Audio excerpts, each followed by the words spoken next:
দিনের মতো দিন চলে যায়, কিন্তু কথা তো অনেক থেকে যায়। বলবো কথা তাহার শোনে, কিন্তু কার সঙ্গে বলবো সেই যে লোকটাই তো খুঁজে পাই না। তো হ্যালো এভরিওয়ান, কেমন আছেন? আশা করছি সবাই ভালো আছেন। এই যে দেখেন, ছেলে তার বাবার সঙ্গে জুতা পরতেছে। সে নাকি পাঙ্গাস মাছ কিনতে যাবে। আজকে প্রায় 15-20 দিন ধরে বাবারে বলতেছে পাঙ্গাস খাবে, পাঙ্গাস খাবে। তো এক প্রকার তাকে রাজি করাই ছাড়ছে যে এখন পাঙ্গাস কিনতে যাচ্ছে, সাথে আরও মুরগি নিয়ে আসবে। আমাদের একটা মুরগি আছে, মানে 2টা মুরগি ছিল, একটা মুরগি কুকুরে খাই ফেলছে। তো আর একটা মুরগির জন্য আরেকটা মানে দেশি মোরগ আনতে যাচ্ছে। এদিকে আমি বাসায় ঢুকে একটু অপেক্ষা করছিলাম যে কখন আসবে। তো এই যে দেখেন, আমার ছেলে কিন্তু বাজার নিয়ে চলেও আসছে, আর সাথে একটা দেশি মোরগ নিয়ে আসছে জীবিত। আর এই যে ওর বাবা তেল টেল কী নিয়ে আসছে। তো এই যে মুরগির বাঁধনটা খুলে দিবে। আমাদের মুরগি 2টা ছিল, 2টা মুরগি ডিম পারতো। একটা মুরগি কুকুরে খেয়ে ফেলার পর আর একটা মুরগি আছে, কিন্তু ও একা হয়ে গেছে। আর সাথে ওই যে ওই মুরগিটারও লেজ একেবারে কুকুরে টেনে খেয়ে ফেলছে, লেজ একটাও নাই। তো ওর জন্য একটা সঙ্গী নিয়ে আসলো, তো ওর কাছে রাখলো, কিছুক্ষণ আটকাই রাখছিলাম। তারপরে এই যে মাংস আনছে, আরও 4-5টা মুরগি আনছে। তো এখন বের করব না, ফ্রিজে রেখে দেবো। এদিকে পেঁয়াজ নিয়ে আসছে, তারপর নিয়ে আসছে গাব আনছে, এলাচ, দারচিনি, আর নিয়ে আসছে একটা ভিমবার। অনেক দিন পরে এই গাবগুলো দেখছি, দেশি গাব। আর এই যে পাঙ্গাস মাছ কেটে চামড়া ছিলে নিয়ে আসছে। তো কাটা অবস্থাটা দেখাইলাম না, একেবারে লাল টুকটুকে ছিল।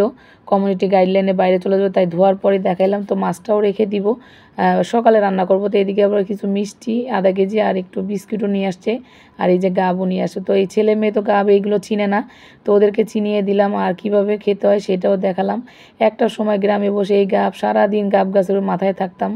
আমি ছিলাম গাছে, মানে গাছের ওঠার একদম রানী, কি বলবো, সমস্ত গাছে উঠতে পারতাম, নারকেল গাছ সব। আমি যে কি নারকেল গাছে উঠতাম। তো এই যে আমি সবাইকে খাওয়াই দিচ্ছিলাম যে বিচিটা এইভাবে চুষে চুষে খেতে হয়। তো ওরা ওই যে খাওয়া দাওয়া শেষ। এটা হচ্ছে পরের দিন সকালের ভিডিও, মানে আজকে সকালের ভিডিও। তো এই যে সকালবেলা উঠে ঘুম থেকে প্রথমে একটু টেবিল পরিষ্কার করে নিচ্ছিলাম, কারণ সকালবেলা উঠে দেখা যায় টেবিল পরিষ্কার না করলে আমার ভালো লাগে না। তাই দেখা যায় বালু টালু পড়ে থাকে, আর আমার টেবিলের উপরে রেক্সিন নাই। তো ওই যা পাশে একটু টুকটাক ফার্নিচার ছিল, সেগুলো পরিষ্কার করে নিলাম। তো ফ্রিজ থেকে বের করে মাছ তারপরে ভিজায় রাখলাম, যেহেতু কিছুটা তো বরফ হয়ে গেছে, গতকালকে রাতে রেখেছি। তো ওই যে পরে একটা ডিম, ওই যে সকালে রাতের বেলা আমাদের মুরগি ডিম পারে বারান্দার মধ্যে, সেই একটা ক্যারেট রাখছি গাছ লাগানোর জন্য, সেইটার মধ্যে। তো ডিমটাও ধুয়ে রাখলাম। আর এগুলো একদম পিওর দেশি মুরগির ডিম। তো এখন আমি এই যে মুরগিকে খাবার দিয়ে নিব। আর আমি কিন্তু মুরগির জন্য আলাদা ভাত রান্না করে, আলাদা চালের ভাত, ওরা ভাতই খায়। আর আমি যেহেতু দেশিভাবে পালি, সেই জন্য তো চুলার পাশটা একটু মুছে টুছে নিলাম, চাও বসিয়ে দিলাম। তো আজকে আর ভারী কোনো নাস্তা বানাবো না, চা বিস্কিট খাবো। আর ওর বাবার জন্য শুধু পরোটা বানিয়ে দেবো, বাচ্চারা খাবে ওর বাবার সাথে। তো আমি ব্রাশ ট্রাশও করে নিলাম, মুখ টুক ধুয়ে নিলাম। তারপরে আমি যদি রাতেও ব্রাশ করে রাখি, তারপরও সকালে উঠে আবার একটু ব্রাশ করি। এদিকে আমি চা বানাই, মেয়েকে ডাকতে আসলাম। মেয়ে তো যে ডাকছি, পরে উঠে ওই যে বসে আছে। ও করে কি, ঘুম থেকে উঠে এরকম আধা ঘন্টা বসে থাকে, তারপরে উঠে আমি একটু বিছনা টিছনা গুছিয়ে নিলাম, আর বললাম উঠো। তো মাথায় একটু হাত বুলিয়ে দিলাম। মেয়েটা ইদানিং একদমই পড়াশোনা করতে চায় না। আসলে এই সময় বয়সটা এরকম, কিশোরী মানে বয়সটা এরকম, যেমন টিনেজ বয়স, কি বলে, বয়স সন্ধিকালে এরকমই। তো কিছু করার নাই, যেভাবে পারা যায় একটু ঠিকঠাকভাবে বুঝিয়ে শুনিয়ে আর কি চলতে হয়। তো এই যে দেখো, আমি চাও বানিয়ে নিয়ে আসছি। আমি আর ছেলে খাবো এখন, মেয়ে এখনও ব্রাশ ট্রাশ করে নাই। তো আমি আর ছেলে ওই যে চা খেয়ে নেবো, মুড়ি দিয়ে তো খেতেই হবে। আমি চা খেতে বসলে আমার মুড়ি একেবারে লাগবেই লাগবে। আর আমার মেয়েটাও এখন আমার মতো হয়েছে। তো খাওয়ার মাঝে একটু পানি খেয়ে নিলাম। আর ওই যে মেয়ে উঠে টয়লেটে গেল ফ্রেশ হওয়ার জন্য। এদিকে যে আমার ছেলে জানি কি বলতেছিল, একটা রাগ রাগ করে কি জানি একটা কথা বলছি। আর ওই যে ও আমার চা নিয়ে চলে যাচ্ছিল ওর বোনের ঘরে।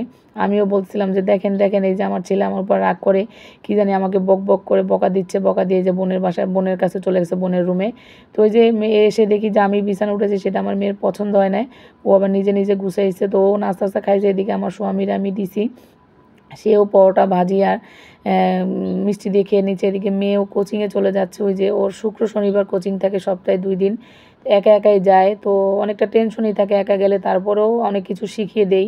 তো এদিকে আমি পাঙ্গাস মাছ ওই যে আনছে, আমার ছেলে পাঙ্গাস খাবে। তো আমরা যেহেতু ছিলে নিয়ে আসছে, ভালো করে লবণ টবণ দিয়ে ধুয়ে, গরম পানি দিয়ে ধুয়ে, এই যে আমি এখন একদম হলুদ মরিচ আর লবণ মেখে মচমচে করে ভাজি করে নিব। আমাদের ঘরে আমার ছেলে মেয়ে দুইজনই মচমচে ভাজি করে না রান্না করলে খায় না। আমিও এরকম, আমার বাবা মা ছোটোবেলা থেকে আমাদেরকে ভাজি করে মাছ খাওয়া শিখিয়েছে। আমার হাজব্যান্ডও মূলত উত্তরবঙ্গে, তারা কাঁচা মাছ রান্না করে খায়, মানে কষিয়ে। তো এই যে দেখো, আমি মশলা টশলা দিয়ে খুব সুন্দর করে পাঙ্গাস মাছটা বসিয়েও দিয়েছি। যদিও আমার স্বামী এই মাছ একেবারেই খাবে না, ওনার জন্য ডিম আর আলুর ডাল রান্না করছে। এদিকে বৃষ্টিও নামছে, ওই যে দেখো অনেক বৃষ্টি। আর এদিকে রান্না বান্না শেষ, বাচ্চাদের খাওয়াও শেষ। তো ভিডিওটা নিতে পারি না, আজকের ভিডিওটা এতটুকু। Bye bye.